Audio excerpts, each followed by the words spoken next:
వీటిని బట్టి తెలుస్తోంది శరణ్య కనీసం ఈ బెడ్ పైన కూడా పడుకోవడం లేదు. ఇద్దరి మధ్య దూరం.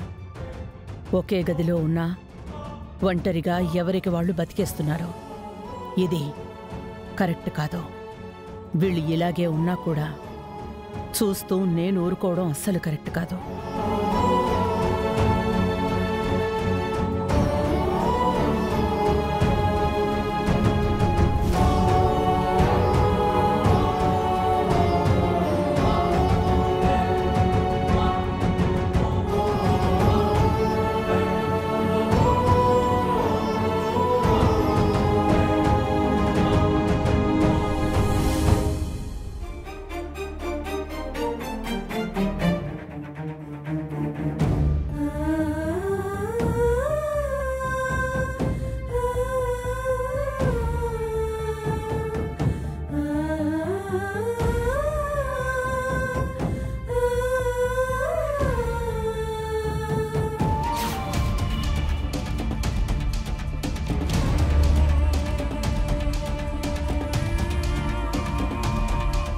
ఇక్కడేం చేస్తున్నావు శరణ్య?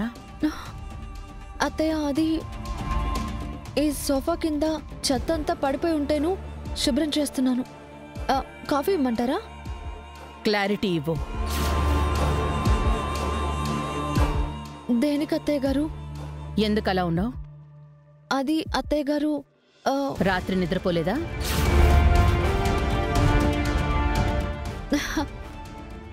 అవును అత్తయ్య గారు, నిద్రపోలేదు.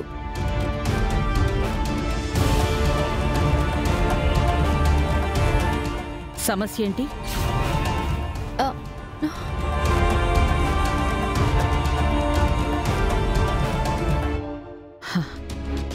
నీకు దర్శన్కి మధ్య సమస్య ఏంటి అని అడుగుతున్నాను. అయ్యో అత్తయ్య గారు, ఎందుకండి ఇలా అడుగుతున్నారు? అయినా నేను చాలా అన్యోన్యంగానే ఉంటున్నామండి. రాత్రి మొత్తం ఒకరితో ఒకరం మాట్లాడుకుంటూనే గడిపాం. అందుకే నిద్రపోలేదు. నువ్వెంత కవర్ చేసినా నీ కళ్ళు నిజాన్ని కప్పిపుచ్చలేకపోతున్నాయి శరణ్య.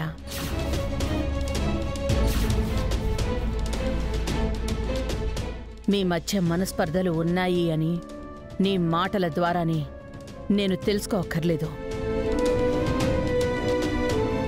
చెప్పు శరణ్య, దర్శన్ నిన్ను సరిగ్గా చూసుకోవడం లేదా?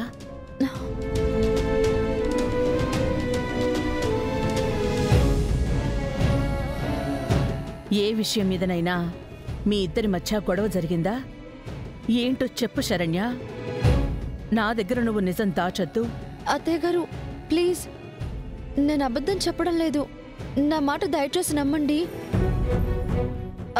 మీకు కాఫీ తీసుకురమ్మంటారా, టీ తీసుకురమ్మంటారా? కాఫీ కదా రోజు తాగేది, తీసుకొస్తాను.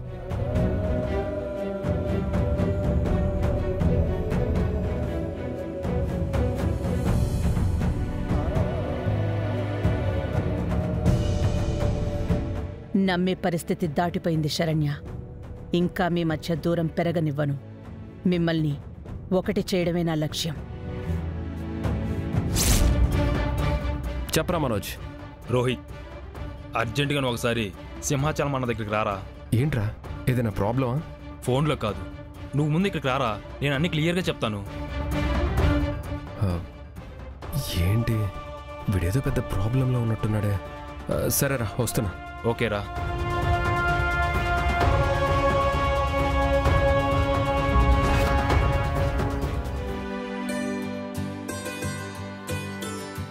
శరణ్య, అత్తయ్య గారు, రేపు నువ్వు భక్తి శ్రద్ధలతో ఒక ముఖ్యమైన ఉపవాస దీక్ష చేయాలి శరణ్య.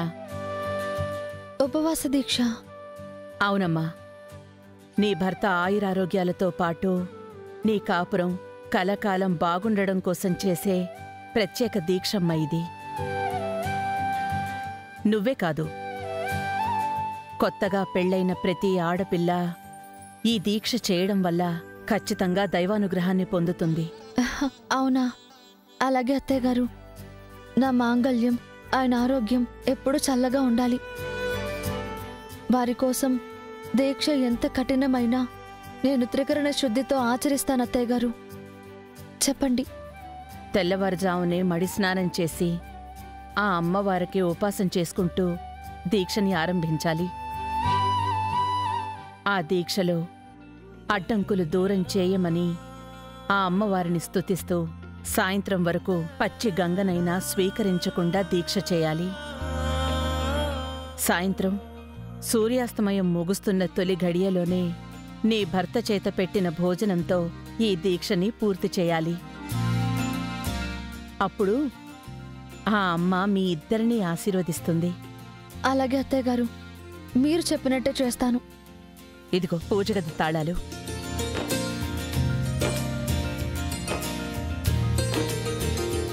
అమ్మవారి ప్రతిమని పూజగదిలో పెట్టి దీక్ష ఆరంభించు.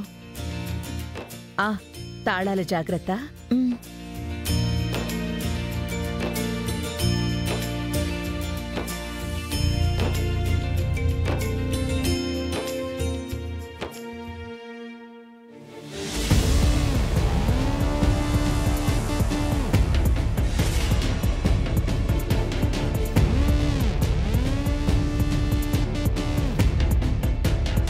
పూజ చేస్తున్నావా? ఇదంతా నువ్వు నాకు దగ్గరవ్వడానికే కదా? మీరు కలకాలం బాగుండాలి, నా మాంగళ్యం చల్లగా ఉండాలి, అలాగే నా కాపురం కూడా బాగుండాలి. అందుకే ఈ దీక్ష చేస్తున్నానండి. చూడు, నువ్వు దీక్ష కాదు కదా, ముక్కు మూసుకొని తపస్సు చేసినా ఈ జన్మలో నీ కాపురం బాగుపడదు.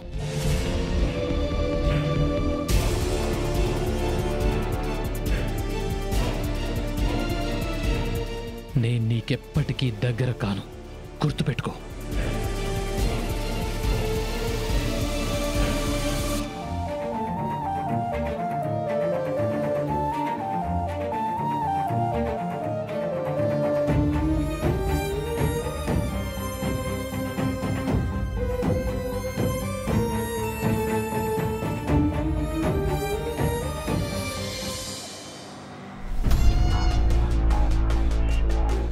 నమస్తే అన్న.